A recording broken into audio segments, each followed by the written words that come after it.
Guys जय जगन्नाथ मो mini blog को आपण मानक स्वागत। तो आज भाविली कि आपण मानक सहित मटन शेयर करदेवी। तो पाखरे रही बहुत दिन पुराना वीडियो, तो भाविली आपण मानक सहित मटन झोलटा शेयर करदी। तो मटन कथा कहले समस्त लाड़ गली जाए, आउ देखला मात्र भी माने खाइबा इच्छा हुए। तो ये देखो मु मटन केमती करुँची, तो आपण मैंने तो अलरेडी करुवे आ घरे भी।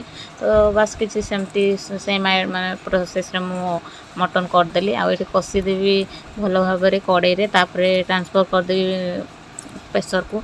तो कड़े आपण मैंने जानते मटन टे सीझेनि, तो मुझे ये टमाटो फमाटो पकईकि आक मसला गुड़ा को कषि नौची।